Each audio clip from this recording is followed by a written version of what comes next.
परशीरुषं देवं विश्वाक्षं विश्वशम्भुवं विश्वं नारायणं देवमक्षरं परमं पदं विश्वतः परमां नित्यं विश्वं नारायणगुं हरिं विश्वमेवेदं पुरुषस्तद्विश्वमुपजीवति पतिं विश्वस्यात्मेश्वरगुं शाश्वतगुं शिवमच्युतं नारायणं महाज्ञेयं विश्वात्मानं परायणम्।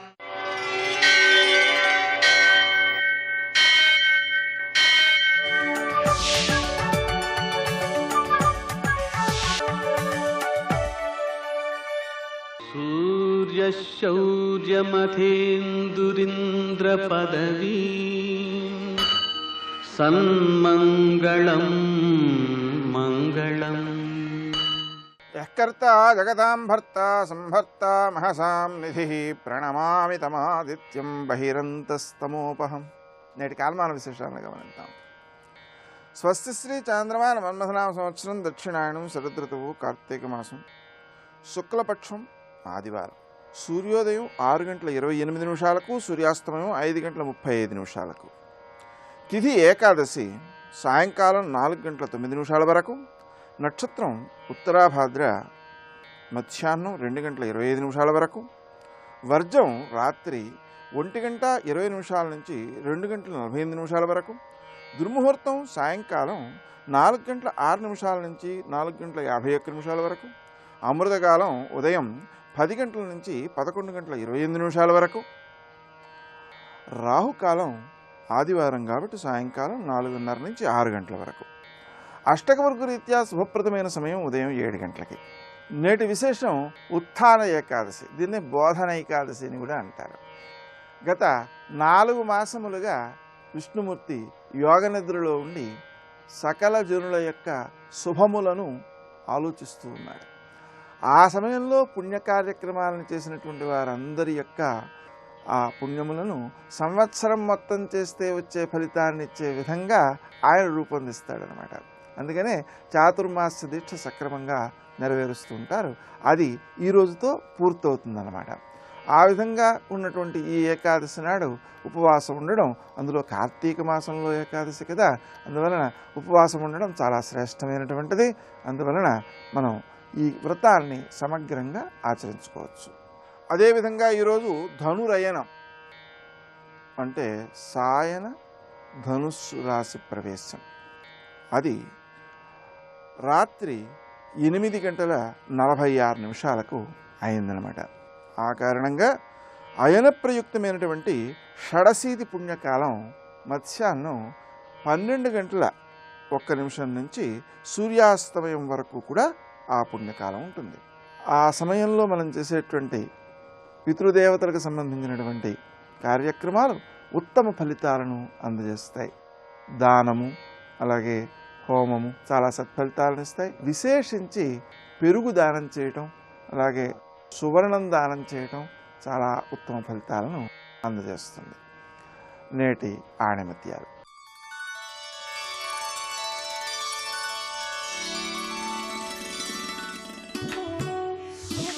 పరుల సేవలో నిమగ్నులమైతే అనంతనిధి వశమవడం వల్ల కలిగే ఆనందం కన్నా అత్యధిక ఆనందానుభూతిని పొందుతాం.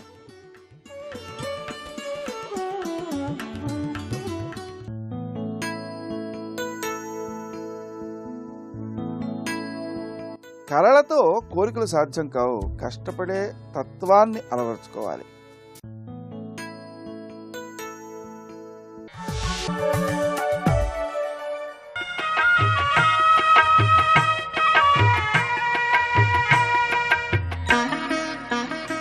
శ్రీ గణేశాయ నమః, శ్రీ సరస్వత్యై నమః, శ్రీపాదవల్లభ నరసింహ సరస్వతి, శ్రీ గురుదత్తాత్రేయాయ నమః, శ్రీ గణపతి సచ్చిదానంద సద్గురు పాదారవిందాభ్యాం నమో నమః.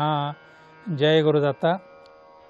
తపశ్శౌచం తయా సత్యం ఇతి పాదాః కృతే కృతాః, అధర్మాంశైస్త్రయో భగ్నాః స్మయ సంగమదైస్తవ. గత 2 వారాలుగా పరీక్షిత్తుకి కలిదేవతకి జరిగినటువంటి సంవాదంలోంచి శ్లోకాలను మనం చర్చించుకున్నాం. ఈ వారం పరీక్షిత్ మహారాజుకి ధర్మదేవతకి జరిగిన సంవాదంలోంచి ఒక శ్లోకాన్ని తీసుకుంటున్నాం. పరీక్షిత్ మహారాజు ధర్మదేవత అంటున్నాడు, ఓ ధర్మదేవత, కృతయుగంలో నీకు 4 కాళ్ళు ఉండేవి, 4 పాదాలు. అవేమిటంటే తపస్సు, శౌచము, దయ, సత్యము అనేవి. ఇప్పుడు కలియుగం వచ్చేసరికి 3 కాళ్ళు పోయినాయి. ఎలా పోయిందంటే స్మయం అంటే గర్వం, గర్వం వల్ల తపస్సు పోయింది. సంఘం అంటే అత్యాసక్తి, అత్యాసక్తి వల్ల శౌచం పోయింది. మదం వల్ల దయ పోయింది. 3 కాళ్ళు పోయాయి. ఒక్క సత్యం మాత్రం మిగులుంది. ఈ ఒక్క కాలుతోనే నువ్వు నీ జీవితాన్ని వెళ్ళదీసుకుంటున్నావు. ఇప్పుడు అది నీ పరిస్థితి అంటున్నాడు.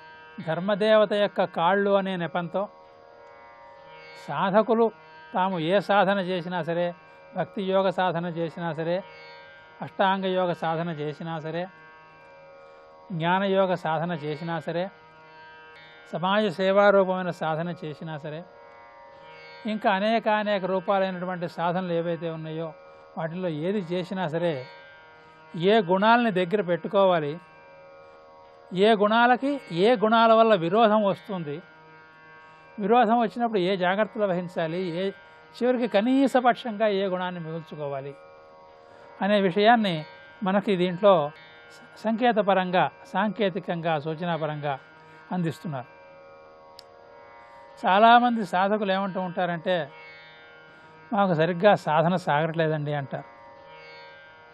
ఏమిటయ్యా కారణం అంటే, ఇంట్లో వాళ్ళు సహకరించట్లేదండి అంటారు కొంతమంది. ఇలాంటి కారణాలే పూర్వం భక్తులందరికీ ఉన్నాయి. భక్త తుకారాముకే ఉన్నాయి, వ్యాస భగవానుడికే ఉన్నాయి, కుచేలుడికే ఉన్నాయి. వాళ్ళందరికీ ఇలాంటి కష్టాలనే ఉన్నాయి. ఆ కష్టాలు ఉండగా కూడా వాళ్ళు తపస్సాధన చేయగలిగారు, ఆధ్యాత్మిక సాధన చేయగలిగారు, పై స్థానాలు అందుకోగలిగారు. మనం ఎందుకు వాటికి లొంగిపోతున్నాం అంటే, మనం స్మయానికి కారణం సంధిస్తున్నాం. స్మయం అంటే గర్వం అని చెప్పుకున్నాం. స్మయం కంటే విస్మయము అనే పేరు కొంచెం ఎక్కువ ప్రసిద్ధి. ప్రతివాడు ఆశ్చర్యపడుతూ ఉంటాడు, ఆహా నేను ఎంత సాధన చేశాను, ఈ గత 4 రోజులుగా నిర్విఘ్నంగా సాధన చేస్తూనే ఉన్నాను, ఈ మధ్య నాకు ముందరే తెలుస్తున్నాయి జరగబోయే సంఘటనలు అని తన గురించి తను ఒక తృప్తి పడుతూ ఉంటాడు. ఒక విస్మయం, ఆశ్చర్యాన్ని వ్యక్తం చేస్తూ ఉంటాడు. అదే స్మయం, అదే గర్వం. అది తపస్సుకి హానికరం. ఎప్పుడైతే ఆ భావన నీలోకి ప్రవేశించిందో అప్పుడు నీకు ఏదో ఒక రూపంతో నీ తపస్సాధన విఘ్నం వచ్చి ఏర్పడుతుంది. రెండో భావం ఏమిటంటే సంఘం. కొంతమందితో స్నేహం ఏర్పడుతుంది. వాళ్ళు చాలా మంచివాళ్ళండి, వాళ్ళు చాలా సత్పురుషులండి అనే పేరుతో వాళ్ళతో స్నేహం పెంచేసుకుంటూ ఉంటాడు. వాళ్ళు సత్పురుషులు కాదని కొంతకాలం పోయి తేలుతుంది, అనుకున్నంత సత్పురుషులు కాదు అని. అయినా సరే ఆ స్నేహం వదిలిపెట్టదు. ఇలా అతి స్నేహం, అత్యాసక్తి ఎక్కడ పెరుగుతుందో అక్కడ కూడా తపస్సు భగ్నం అవుతుంది. అక్కడ తపస్సుతో పాటు పవిత్రత, శౌచం కూడా భగ్నం అవుతుంది. అలాగే మదం, ఒక మత్తు. నేను ఇంతటి వాడిని, అంతటి వాడిని, నేను ఇంత సంపద గలవాడిని అయినప్పటికీ కూడా ఆధ్యాత్మిక సాధన చేస్తున్నాను, ఇంత విద్యాసంపన్నుడు అయినప్పటికీ కూడా కీర్తికాంక్ష వెంబడి పడకుండా తపస్సాధన చేస్తున్నాను అని ఈ రకంగా రకరకాల ఆలోచనలు చేస్తూ ఉంటారు. ఇవన్నీ మదంలో భాగాలు. ఎప్పుడైతే ఈ మదం మనలో కాలు పెట్టిందో అప్పుడు దయ పోతుంది. దయ పోయేటప్పటికీ వాళ్ళలో ఉండేటువంటి సత్వగుణం పోతుంది. సత్వగుణం పోయేటప్పటికీ రజోగుణం ప్రబలుతుంది. రజోగుణానికి ఎప్పుడైతే అదుపు లేకుండా పోయిందో ఆ రజోగుణం మెల్లిమెల్లిగా చెప్పా పెట్టకుండానే తమోగుణంగా మారిపోతుంది. అందుచేత సాధకులైన వాళ్ళు ఏం చేయాలంటే రివర్స్ ఆర్డర్లో రావాలి. ముందర మదాన్ని పోగొట్టుకోవాలి, మదాన్ని దగ్గర రానియకూడదు. ఆ తర్వాత దయని ఆదరించాలి. దయాగుణాన్ని పెంచుకున్నట్టయితే మదం తగ్గిపోతుంది. ఆ తర్వాత శౌచగుణాన్ని, మడి, ఆచారం, సంపద పెంచుకోవాలి. శౌచాత్ స్వాంగ జుగుప్స పరై రసం సర్గ అన్నారు పతంజలి మహర్షి గారు. ఎవరైతే నిజమైన శౌచ సాధన చేస్తున్నాడో వాడికి తన శరీరం మీదే ఒక జుగుప్స అసహ్యం కలుగుతుంది. ఈ శరీరంలో ఉన్నటువంటి విచిత్రం ఏంటంటే ఎంత మంచి అమృతం లాంటి పదార్థాలు దీంట్లోకి వేసినా సరే దీంట్లోంచి బయటకు వచ్చే పదార్థం మాత్రం అశుద్ధమే. అటువంటి అతి నీచమైనటువంటి యంత్రం ఇది. ఆ యంత్రాన్ని చూసి ప్రతివాడు గర్వపడుతూ ఉంటాడు, దానికి అలంకారాలు చేస్తూ ఉంటాడు, దాన్ని చూసి మోహపడుతూ ఉంటాడు. వీటిని జయించాలంటే ఏం చేయాలంటే ఆ శౌచాన్ని అభ్యాసం చేయాలి. ఆ తర్వాత తపస్సును అధ్యాయం. తపస్సు అంటే నియమేషు తపశ్శబ్ద. శాస్త్రోక్తమైన నియమాలు ఏవైతే ఉన్నాయో ఆ నియమాలని పాటించాలి. అవి కనుక పాటించినట్టయితే ఆ స్మయము గర్వము అనేటువంటి గుణం తొలగిపోతుంది. ఈ రివర్సార్డర్లో వచ్చి అందరు తపస్సు దగ్గర నుంచి ప్రారంభించడం కాకుండా దయతో ప్రారంభించి శౌచాన్ని తపస్సుని మెల్లిగా స్వాధీనం చేసుకుంటూ వచ్చినట్టయితే ఆ ధర్మదేవత యొక్క పాదాలు పునః నిర్మితములైనయో అన్నట్టుగా కలియుగంలో జీవనం చేస్తున్నా సరే ఉత్తమ సాధక జీవితం వారికి సిద్ధిస్తుంది. మనం సాధన చేద్దాం అని శ్రోతలందరికీ మనవి చేస్తూ జయ గురుదత్త.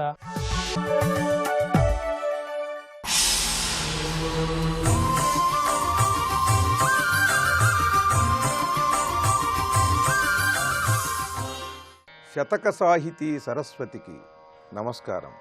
భవకాంతారము దాట ఎల్లరకు త్రోవంచూపు ధర్మంబు చిత్త వికారమును మాన్ప నేర్పుగా చికిత్సల్సేయు ధర్మంబు మృత్యువునైనన్ మధియించి మించి సుధవోయున్ ధాత్రి ధర్మంబు తచ్చివ సామర్థ్యము గల్గ ఆర్తిగలదా శ్రీలంక రామేశ్వర. ఓ రామేశ్వర స్వామి, భవకాంతారము దాట ఎల్లరకు త్రోవంచూపు ధర్మంబు. ఈ సావు పుట్టుకలైనటువంటి దిక్కుతోచని దారి తెలియని ఎంత విస్తీర్ణముగా ఉందో కూడా తెలియనటువంటి కీకారణ్యములో ఈ జీవుడు చిక్కుకున్నాడు. ఈ జన్మలో వీడికి ఈ అడవిలోంచి దాటి బయటపడేందుకు ఎటు వెళ్లాలో తెలియదు. కానీ తెలియజేసేటువంటి ఒక పదార్థం ఉన్నది. అదేమిటంటే ధర్మంబు. భవక అంతారము దాట ఎల్లరకు, అందరికీ కూడా ధర్మాన్ని ఆశ్రయించినట్లయితే తన జీవితానికి ఏది కావాలో, ఏది చేస్తే ఈ జీవితానికి ఆనందము, ప్రశాంతి, శక్తి కలుగుతాయో దాన్ని తెలియజేసేదే ధర్మం, వాటిని అందించేదే ధర్మం. భవక అంతారము దాట ఎల్లరకు త్రోవంచూపు ధర్మంబు చిత్త వికారమును మాన్ప నేర్పుగా చికిత్సల్సేయు ధర్మంబు. చాలా అద్భుతమైన ప్రయోగం ఇది. నేర్పుగా చికిత్స చేయటం. చికిత్స అందరూ చేయలేరు. వైద్యుడైనంత మాత్రాన ఒక పన్ను పీకటము, ఒక కంటికి ఆపరేషన్ చేయటము, ఒక చిన్న శస్త్రచికిత్స చేయటంలో, గోరు చుట్టుని తొలగించటంలో కూడా చాలా నైపుణ్యం కావాలి. నేర్పుగా చికిత్స చేయాలి. అటువంటి వైద్యుణ్ణే మన వాళ్ళు వైద్యో నారాయణో హరిహి అన్నాడు. ఆ పరమేశ్వరుడు ఆయన దేవతలకు కూడా వైద్యుడు, వైద్యనాథుడు. కనుక ఆ రోగికి రోగాన్ని వాడికి తెలియకుండా తగ్గిస్తాడు చాలా నేర్పుగా. అలా నేర్పుగా తగ్గించాలి అనంటే పరమేశ్వరుడి అనుగ్రహం వల్ల వీడికి ధర్మబుద్ధి కలగాలి. ధర్మాచరణం అనేటువంటిదే పరమేశ్వర అనుగ్రహం. పరమేశ్వరుడి అనుగ్రహం లేకపోతే ధర్మాన్ని ఆచరించాలని ఎవరికీ అనిపించదు. పరమేశ్వరుడి యొక్క అనుగ్రహం ఎప్పుడు ఉంటుందంటే ఆయన ఎడల భక్తితో విడవకుండా ఆ భక్తితో ఆయనతో సాగినట్లయితే కొంతకాలానికి తప్పకుండా ఆయన యొక్క అనుగ్రహం వస్తుంది. అనుగ్రహం ఎలా వస్తుంది అంటే ధర్మాచరణం అనేటువంటి రూపంలోనే వస్తుంది. ధర్మాచరణ చేసేటువంటి వాడికి ఎటువంటి అద్భుతమైనటువంటి ఫలితం వస్తుందంటే చిత్త వికారమును మాన్ప నేర్పుగా చికిత్సల్సేయు ధర్మంబు. ఈ ధర్మాచరణ చేస్తూ ఉంటే మనస్సుకు కలిగేటువంటి వికారాలన్నింటినీ కూడా చాలా సూక్ష్మంగా వాడికే తెలియకుండా వాడే ఆశ్చర్యపడి ఆనందపడేలాగా ఈ వికారాలన్నింటినీ కూడా తొలగిపోయేలా చేస్తుంది ధర్మాచరణం అనేది. భవక అంతారము దాట ఎల్లరకు త్రోవంచూపు ధర్మంబు చిత్త వికారంబును మాన్ప నేర్పుగా చికిత్సల్సేయు ధర్మంబు మృత్యువునైనన్ మధియించి మించి సుధవోయున్ ధాత్రి ధర్మంబు. మృత్యుముఖంలోకి వెళ్ళిపోయినటువంటి వాణ్ణి కూడా ఈ ధర్మాచరణ యొక్క ఫలితం ఆ మృత్యుముఖంలోకి వెళ్ళిన వాణ్ణి కూడా బయటకు తీసుకుని వచ్చి వాడికి స్వస్థతని కూర్చి దృఢమైన ఆరోగ్యాన్ని కలిగించి వాడికి సుధవోయున్ ధాత్రి ధర్మంబు అమృతం వాడి మీద కురిపించినట్లుగా వాణ్ణి రక్షిస్తుంది ఈ ధర్మాచరణం. తత్ శివ సామర్థ్యము గల్గా ఆర్తికలదా శ్రీలంకరామేశ్వర. అటువంటి ధర్మాచరణతో సద్భక్తితో ఆ పరమేశ్వరునికి అనుసంధానం అయ్యేటువంటి స్థితి గనక ఉన్నట్లయితే ఇక జీవుడికి ఆర్తికలదా, వాడికి ఏ బాధ అయినా ఉంటుందా? కనుక ధర్మాచరణం అనేటువంటిది ఏ బాధ లేకుండా చేస్తుంది. పరమేశ్వరునితో నీ మనస్సుకు అనుసంధానం ఏర్పరుస్తుంది. తద్వారా ఇహపరాలలో నీకు కావలసినవన్నిటినీ కూడా అందించి కైవల్యాన్ని కలిగిస్తుంది అని తెలియజేస్తూ అద్భుతమైన పద్యరచనతో చమత్కృతులతో పరమాద్భుతమైన శతకాన్ని మనకు అందించిన భక్తి తత్పరులు పండిత కవులు శ్రీ నంబి శ్రీధర్రావు గారు రచించిన లొంకరామేశ్వర శతకంలోని మరి ఒక పద్యం గురించి రేపు ఉదయం తెలుసుకుందాం. ఓం నమః శివాయ. करोति या विभक्ति या निहन्ति या जगत्त्रयं समन्ततो विभाति या न दृश्यते क्वचिच्चया. नमो देव्यै महादेव्यै शिवायै सततं नमः. नमः प्रकृत्यै भद्रायै नियताः प्रणतास्मताम्. शिवाय गुरवे नमः. श्रीमात्रे नमः. శ్రీ విష్ణురూపాయ నమః శివాయ. శ్రీ ఉమాయై నమః. దేవయాన రూపంలో ఉన్నటువంటి అమ్మవారు ఈ విశ్వవ్యాపకమైన శక్తిగా ఉన్నటువంటి తల్లి గనక విశ్వంలో ఉన్నటువంటి ప్రాణశక్తి, దర్శన శక్తి, శ్రవణ శక్తి, ఈ విధంగా సర్వేంద్రియ శక్తులుగా ఆ జగన్మాత ఉన్నది అని చెప్తూ ఒక 2 అద్భుతమైన శ్లోకాలను ఇచ్చారు. సర్వత్ర పశ్యసి శృణోషి చ సర్వతోంబా సర్వత్ర ఖాదసి విజిఘ్రసి సర్వతోపి సర్వత్ర చ స్పృశసి మాతరభిన్న కాలే కశ్యక్నుయాన్ నిగదితుం తవ దేవి భాగ్యం. అమ్మా, నీ యొక్క ఐశ్వర్యాన్ని చెప్పడానికి ఎవరు సమర్థులవుతారు? ఏదో పరిమితమైన ఐశ్వర్యం ఉంటే వర్ణించవచ్చు, కానీ నీ ఐశ్వర్యము అపరిమితము. అది సర్వత్రచ, అన్ని చోట్ల వ్యాపించి ఉన్నటువంటిది నీ ఐశ్వర్యము. అన్ని చోట్ల ఉంటూ అన్నీ చూస్తున్నావు, అన్నీ వింటున్నావు, అన్నిటినీ భుజిస్తున్నావు, అన్నిటినీ వాసన చూస్తున్నావు, అన్నిటినీ తాకుతున్నావు. ఈ మాటలోని విశేషం ఏంటంటే స్పర్శన శక్తి, దర్శన శక్తి, శ్రవణ శక్తి అమ్మవారే గనక ప్రతిదాన్ని చూస్తున్నది, వింటున్నది, స్పర్శిస్తున్నది ఆ తల్లియే. ఈ విధంగా సర్వత్ర అనే మాట ఇక్కడ ప్రతి శ్లోకంలో ప్రతి వాక్యంలో కనబడుతున్నాయి ఇక్కడ వరుసగా. అంటే ఈ సర్వశక్తే అమ్మవారు. ఇదే భావాన్ని తీసుకున్న సప్తశతిలో సర్వస్వరూపే సర్వేసి సర్వశక్తి సమన్వితే భయేభ్యస్త్రాహినో దేవి దుర్గే దేవి నమోస్తుతే అని అంటున్నారు.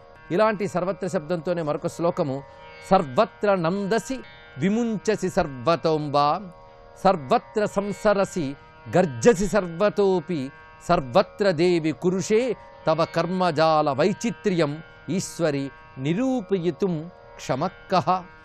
అన్ని చోట్ల ఆనందంగాను, అదేవిధంగా ఆనందాన్ని విడిచిపెట్టడంగాను, సంచారంగాను, సంభాషణగాను ఇత్యాది సర్వ వ్యాపారములతో ఉంటూ సంసరసి నడుచుట, గర్జసి గర్జించుట, ఈ విధంగా సర్వ విధములైనటువంటి కార్యములు చేస్తున్నటువంటి నీ యొక్క వైచిత్ర్యాన్ని, అంటే ఆశ్చర్యకరమైనటువంటి పనులు చేసే తీరు, దానిని ఇలా ఉంటుందని నిరూపించడానికి ఎవరు సమర్థులు? ఇప్పుడు 2 శ్లోకాలు మనం గమనించినట్లయితే నీ ఐశ్వర్యాన్ని వర్ణించలేము, నీ యొక్క విచిత్రమైన కర్మల యొక్క వైభవాన్ని వర్ణించలేము అంటున్నారు. అంటే ఐశ్వర్యము కర్మలు అని 2 విషయాలు చెప్పారు. ఐశ్వర్యం అంటేనే శక్తి, వాటితో చేసే పనులు కర్మలు. అందుకే శక్తి వ్యక్తమైతే కర్మ అవుతున్నది, ఆ కర్మల లోపల ఉన్నది శక్తి. ఈ శక్తి ఆ కర్మ కూడా అమ్మవారిది. ఇది అనంతమైన విశ్వంలో జరుగుతున్న ప్రతి పని, ఆ పని వెనకాల ఉన్న ప్రతి శక్తి కూడా జగదంబగా దర్శించి ఒక అద్భుతమైనటువంటి భావాన్ని ఇక్కడ ఆవిష్కరించారు. సరిగ్గా పురాణాల్లో ఉపనిషత్తుల్లో చెప్తున్న తత్వమంతా ఈ శ్లోకంలో ఉన్నది. పరమాత్మని సర్వరూపంతో ఉపాసించడం ఒక అద్భుతమైన ఆరాధన అని మహాభారతంలో భీష్ముడు చెప్తాడు. అలా ఆరాధించిన జ్ఞానుల్లో మనం చెప్పాలంటే ప్రహ్లాదుని చెప్పాలి. ప్రహ్లాదుడు ఆ సర్వభావంతోనే భగవంతుని చూశాడు. అందుకే సర్వమున్నత దివ్య కళామయమంచు అనగలిగాడు. ఎవరైతే సర్వము ఆ భగవచ్ఛక్తిని భావిస్తున్నారో వారికి సర్వస్థలాలలోనూ సర్వకాలాలలోనూ కూడా భగవంతుని యొక్క అనుగ్రహం కూడా లభిస్తున్నది. అలాంటి అద్భుతమైనటువంటి 3 శ్లోకాల్లో అమ్మవారి యొక్క దేవయాన రూపము, విరాట్ రూపము లేదా విశ్వరూపము, సర్వస్వరూపాన్ని దర్శింపజేస్తున్నారు. అలా మనం భావించినట్లయితే లెక్కకందనటువంటి గ్రహాలు, నక్షత్రాలు, జ్యోతిపుంజాలు ఇవన్నీ అమ్మలోనే సంచరిస్తున్నటువంటి అమ్మవారి యొక్క స్వరూపాలే అనే భావం చూస్తే లెక్కకందని ఆ గ్రహ నక్షత్రాల్ని తన లోపలే నడుపుతున్నటువంటి విశ్వశరీరిని అమ్మ అనంత రూపిణిగా దర్శనమిస్తున్నది. అదే తర్వాత శ్లోకంలో అంటున్నారు, విశ్వాంబికే త్వయి రుచాం పతయ కియంతో నానావిధాబ్ది కలితాక్షితయ కియత్యః బింబాని సీతమహసాం లసతాం కియంతి నైతచ్చ వేద యదికో విబుధో బహుజ్ఞః. మహాపండితుడు అని అనిపించుకునేవాడు ఎవడైనా ఉన్నా అతడు కూడా నీ యొక్క దివ్య వైభవాన్ని తెలుసుకోలేడు. ఇంకా అతని పండితుడు ఏమంటావు అంటున్నారు ఇక్కడ. అంటే పాండిత్యాలకు దొరకనదే పరమాత్మ యొక్క తత్వం. అలాంటి పరమాత్మ స్వరూపిణి అయిన ఓ తల్లి, నీలో త్వయి రుచాంపతయ కియంతో. రుచాంపతయ అంటే వెలుగులకు ప్రభువైన సూర్యమండలాలు ఎన్ని ఉన్నాయో నీలో లెక్క కందదు. అదేవిధంగా సముద్రాలతో కలిసిన భూమండలాలు ఎన్ని ఉన్నాయో లెక్క కందదు. ఇక చంద్రమండలాల సంఖ్య కూడా నీలో ఎన్ని భాసిస్తున్నాయో అవి కూడా లెక్క కందవు. దీన్ని బట్టి వేద విజ్ఞానంలో లెక్క కందని సూర్యులు, చంద్రులు, అదేవిధంగా భూమి వంటి గ్రహాలు చాలా ఉన్నాయి అనేటువంటి దర్శనం కనబడుతుంది. అదే కనబడుతున్న ఈ ప్రపంచమే సత్యం అనుకోవడం కాదు, కనబడని ప్రపంచం ఎంత ఉందో. అయితే కనబడని ఏ ప్రపంచం ఉందో ఆ ప్రపంచమంతా ఆ జగదంబలోనే భాగముగా ఉన్నది, జగదంబ శక్తితోనే భాషిస్తున్నది. ఇక్కడ సంబోధన వైశిష్ట్యం ఏంటంటే విశ్వాంబికే అంటున్నారు. ఇక్కడ సమస్తమునకు తల్లి అంటే వీటన్నిటి యొక్క ఉత్పత్తికి స్థితికి కూడా కారణమైన తల్లి గనక విశ్వాంబికే అన్నమాట. ఇక్కడ విశేషంగా ఈ స్తబకంలో శ్లోకాల్లో దేవి, అంబ ఈ శబ్దములు ఎక్కువ కనబడుతున్నాయి. అంటే సర్వత్రా ప్రకాశింపజేస్తున్నది కనుక దేవి, ఇంకొక భావం సర్వమునకు కారణం గనక అంబ. ఈ 2 భావాలు చూపిస్తున్నారు. ఇప్పుడు ఈ స్తబకంలో ఒక అద్భుతమైనటువంటి విభాగం మొదలవుతున్నది. ఇది 7 శ్లోకాల విభాగం. ఈ 7 శ్లోకాలు పారాయణ యోగ్యమైన మహిమాన్వితమైనటువంటి శ్లోకములు. ఇవి సప్తమాతృకల తత్వాన్ని చెప్తూ ఉన్నాయి. సప్తమాతృకల విశేషం చాలామంది వినే ఉంటారు. అమ్మవారి ప్రతి ఆరాధనలో కూడా సప్తమాతృక విశేషం ఉన్నది. గణపతి యంత్రంలో కూడా ఒక ఆవరణలో సప్తమాతృకలు ఉంటారు. అంటే సప్తమాతృకల ఆరాధన అంత విశేషంగా కనబడుతుంది. ఎవరి సప్తమాతృకలు అంటే హిందూ పురాణాల్లో వర్ణించే 7 దేవతలు అనడానికి వీల్లేదు. విశ్వాన్ని నడుపుతున్న అమ్మవారి యొక్క 7 రకాల శక్తులు. ఈ అర్థం తెలుసుకుంటే విశ్వంలో ఉన్న ప్రతి ఒక్కరికి చెందినటువంటి వారే సప్తమాతృకలు. అందుకే ప్రతి వారు కూడా సప్తమాతృక ధ్యానం చేయాలి. సప్తమాతృకల వల్ల ప్రపంచం ఎలా నడుస్తుందో అద్భుతంగా దర్శించి వ్యాఖ్యానించారు గణపతి ముని. కేవలం మన పురాణాల్లో, వేదాల్లో వింటున్నటువంటి విశేషాల్ని, గాథల్ని ఒక విశ్వవిజ్ఞాన రహస్యంగా వ్యాఖ్యానించి ఇస్తున్న ఒక మహాముని, ఒక మహర్షి గణపతి ముని. అందుకే ఆయన దర్శన శక్తితో ఈ భవ్యమైనటువంటి సప్తమాతృక వైభవాన్ని తెలుసుకున్నాం. మొదటిది బ్రాహ్మి. బ్రాహ్మి అంటే ఏంటో చూపిస్తున్నారు ఇక్కడ. అవ్యక్త శబ్ద కలయాఖిల మంతరిక్షం త్వం వ్యాప్య దేవి సకలాగమ సంప్రగీతే నాదోసి ఉపాధివసతోథవ చాంసి చాసి బ్రాహ్మీం వదంతి కవయో ముఖ వైభవాం త్వాం. అమ్మ, కవులు నీ యొక్క దివ్య వైభవాన్ని బ్రాహ్మి అంటున్నారు. ఇక్కడ కవులు అంటే మంత్రద్రష్టలు, ఇది అర్థం. వేదం ప్రకారంగా మంత్రానికి, పరమాత్మకి, మంత్రద్రష్టకి కూడా కవి శబ్దం వాడబడుతున్నది. అందుకు మంత్రద్రష్టలైనటువంటి కవులు విశ్వవిజ్ఞాన రహస్యాన్ని అతీంద్రియమైన తపశ్శక్తితో దర్శించిన మహాత్ములు నిన్ను బ్రాహ్మి అని అంటున్నారు. అమ్మవారి యొక్క ఏ శక్తిని బ్రాహ్మి అనాలి అంటే అవ్యక్త శబ్ద కలయ అఖిలం అంతరిక్షం త్వం వ్యాప్య. అవ్యక్తమైన శబ్ద రూపముగా అంతరిక్షమంతా వ్యాపించి ఉన్నావు, అదే బ్రాహ్మి అంటే. బ్రాహ్మి అంటే శబ్దశక్తి. ఈ శబ్దశక్తి ఎలా ఉంటుందంటే ముందు అవ్యక్త శబ్దముగా ఉంటుంది. అవ్యక్తము అంటే బయటికి ఇంద్రియములతో మనం వినలేనటువంటిది. అంతేకాదు మన ఇంద్రియాలతో వినలేని శబ్దాలను కూడా యంత్ర సహాయంతో వినవచ్చు కొన్ని. కానీ యంత్రాలతో కానీ ఇంద్రియాలతో కానీ వినలేని శబ్దమే అవ్యక్త శబ్దం. ఉదాహరణకు ఓంకారం ప్రథమ శబ్దం అంటాం. అయితే ఓం కూడా వ్యక్తమే. ఆ ఓం కంటే పైన మరొక శబ్దం ఉన్నది, అది అవ్యక్తము అంటారు ఇక్కడ. అన్మానిఫెస్టెడ్ ఫార్మ్ అని చెప్పవచ్చు. అలాంటి అవ్యక్తమైన శబ్ద రూపముగా అంతరిక్షమంతా వ్యాపించి ఉన్నాం కనుక అంతరిక్షమంతా శబ్దమయం. అద్భుతమైన దర్శనం వేద విజ్ఞానం ఇస్తున్నది ఇక్కడ. అలాంటి అవ్యక్త శబ్దమైన నువ్వు క్రమంగా నాదోసి ఉపాధివసతోథ వచాంసి చాసి. అలాంటి అవ్యక్త శబ్దమే నాదమై అది ఉపాధులను ఆశ్రయించుకుని వివిధములైన పలుకులుగా వెలికి వస్తున్నది. ఇది విశేషమైన అంశం చెప్తున్నారు ఇక్కడ. అవ్యక్తమైనటువంటి శబ్దమే నాదముగా వ్యక్తమవుతూ ఉన్నప్పుడు రకరకాల ఉపాధుల్ని ఆశ్రయించి రకరకాల ధ్వనులుగా వస్తుంది. అంటే నాదం ఒక్కటే, ఉపాధి భేదం చేత ధ్వనులు అవుతున్నాయి. ఉదాహరణకి సంగీతంలో వివిధ వాద్యాలు మనం వింటూ ఉంటాం. ప్రతి వాద్యంలోంచి వినిపింది శబ్దమే, కానీ శబ్దానికి భేదం ఉంది. పరిశీలించండి. వీణానాదం వేరు, వేణునాదం వేరు, మృదంగనాదం వేరు. అదేవిధంగా ఊదేటువంటి సన్నాయి మొదలైన నాదములు వేరు. అన్నీ కూడా నాదము శబ్దము అన్నప్పటికీ ఉపాధి భేదం చేత, అంటే వీణ అనే ఉపాధిని ఆశ్రయించి వచ్చే నాదం వేరు, అలాగే వేణువనే ఉపాధి, మృదంగం అనే ఉపాధి, సన్నాయి అనే ఉపాధి, ఇలా ఉపాధులను ఆశ్రయించుకుని వస్తున్నటువంటి శబ్దములు ఇవి. అలాగే మానవ ఉపాధులు, పశువులు ఉపాధులు, పక్షులు ఉపాధులు, ఉపాధుల భేదం బట్టి పలుకుల భేదాలు ఉంటూ ఉంటాయి. ఇలాగా ఉపాధి భేదం నుంచి వివిధ పలుకులుగా ధ్వనులుగా వ్యక్తమవుతున్నటువంటి నాదమే బ్రాహ్మి.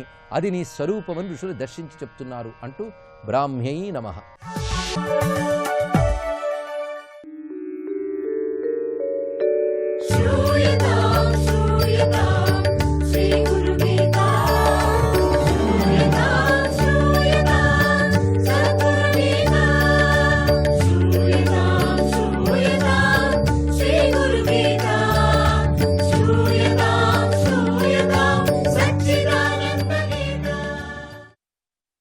మనం త్రిశంకుడు విచారంగా మాట్లాడుతున్నాం కదా. త్రిశంకుడు సూర్యవంశపు రాజు అయినటువంటి అరుణుడి కుమారుడు అనుకున్నాం. అతడి అసలు పేరు సత్యవ్రతుడు. సేవకు సత్యవ్రతుడే గాని గుణం అంత మంచిది కాదనుకున్నాం కదా. ఒక పని ఏం చేశాడు, ఇంకేమి పెండయ్యేటువంటి పెళ్లి కూతుర్ని ఎత్తుకొచ్చేశాడు. దానికి తండ్రి అరుణుడు కోపించి అతని రాజ్యం నుండి వెళ్ళగొట్టాడు. సత్యవ్రతుడు అడవులకు వెళ్లి బోయలతో కలిసి తిరుగుతున్నాడు. తను చేసిన నేరానికి తండ్రి అంత పెద్ద శిక్ష వేస్తుంటే ధర్మం తెలిసి కూడా వశిష్ఠ మహర్షి అడ్డుపడలేదే అనుకున్నాడట. అక్కడే ఉన్నాడు వశిష్ఠ మహర్షి. తాను ఏమి ఒక్క మాట కూడా చెప్పలేదే. వశిష్ఠుడి మీద కోపంగా ఉండేది. వశిష్ఠుడి మీద కోపం విశ్వామిత్రుడి మీద ప్రేమగా మారింది. ఎంత దుర్మార్గుడైనా అతని వద్ద కొన్ని మంచి గుణాలు కూడా ఉన్నాయి కదా. ఆ రోజుల్లో విశ్వామిత్రుడు తపస్సుకు వెళ్ళగా ఆయన భార్య పిల్లల్ని పోషించుకోలేక ఒక పిల్లవాడిని అమ్ముదామని ప్రయత్నం చేయసాగింది. అది సత్యవ్రతుడి కంటపడింది. అతడు దయతో ఆ పని ఆపించి ప్రతిరోజు మీ ఆశ్రమం పక్కనున్న చెట్టుకు ఆహారం మూట కట్టి వెళతాను, దాన్ని తిని జీవించండి, పిల్లలను అమ్ముకోవద్దు అని చెప్పాడు. ఆ రోజు నుంచి అడవి మృగాలంతా సంహరించి ఆ మాంసం మూటగట్టి విశ్వామిత్రుడి భార్యకు అందించేవాడు. ఒక రోజున అతనికి ఏ మృగాలు దొరకలేదు. ఎలాగా అనుకుంటుండగా వశిష్ఠ మహర్షి ఆవు కనబడింది వాడికి. వశిష్ఠుడిపై ఉండేటువంటి కోపంతో సత్యవ్రతుడు ఏం చేశాడు, ఆ ఆవును చంపి ఆ మాంసం తను తిని విశ్వామిత్రుడి కుటుంబానికి కూడా విడిచాడు. అంటే మూట కట్టి పెట్టాడు. ఇది తెలిసి వశిష్ఠుడు మండిపడి, ఒరి దుర్మార్గుడా, స్త్రీని అపహరించావును, తండ్రి కోపానికి గురి అయ్యావు, ఇప్పుడు గోహత్య కూడా చేశావు. ఈ మూడు నీకు 3 మత్సలయ్యా.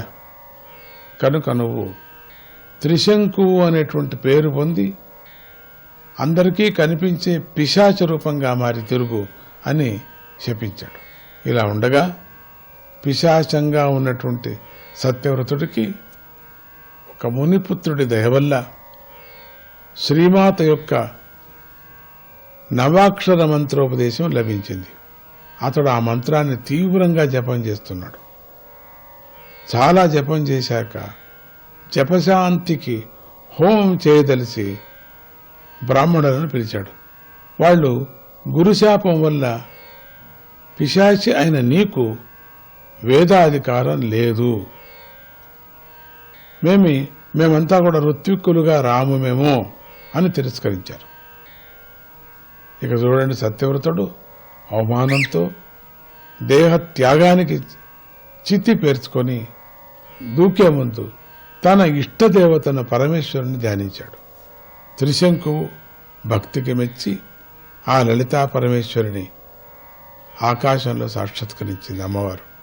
రాజా, నువ్వు ఆత్మహత్య చేసుకోవద్దయ్యా, నీ తండ్రి ముసలివాడయ్యాడు, ఎల్లుండి నిన్ను పిలిచి పట్టాభిషేకం చేస్తాడు అని చెప్పి అతని పిశాచత్వాన్ని కూడా పోగొట్టింది.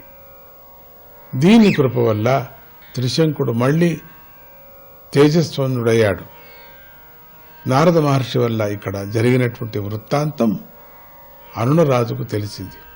త్రిశంకుడిని ఇంటికి రప్పించి రాజ్యమిచ్చి తన తపోవనాలకు వెళ్ళిపోయాడు. తాను ఇక అక్కర్లేదని. త్రిశంకువు చక్రవర్తే దేవీ యాగాలు విస్తారంగా చేస్తూ చాలా కాలం ధర్మంగా రాజ్యాన్ని పరిపాలించాడు. కానీ తరువాత కాలంలో వశిష్ఠుడు వద్దన్నా వినకుండా సశరీరంగా స్వర్గానికి వెళ్లాలని పట్టుబట్టి ఎటూ కాకుండా చెడిపోయాడు. దాన్నే త్రిశంకు స్వర్గాన్ని తయారు చేసి విశ్వామిత్రుడు ఆ తపశక్తినంతా కూడబెట్టి వ్యర్థం చేశాడు. విశ్వామిత్రుడు ఒక స్వర్గమే సృష్టించాడు. చూశారా, ఉపాసనలో సాక్షాత్ దేవినే ప్రత్యక్షం చేసుకున్నటువంటి గురుబలం లేనివాడు, గురి ధిక్కారం చేసేవాడు వక్ర బుద్ధితో ఎలా చెడిపోతాడనేది ఈ కథ మనకు నిరూపిస్తుంది కదా. మళ్ళీ అర్థం కావటానికి మళ్ళీ చెప్పుకుందామా?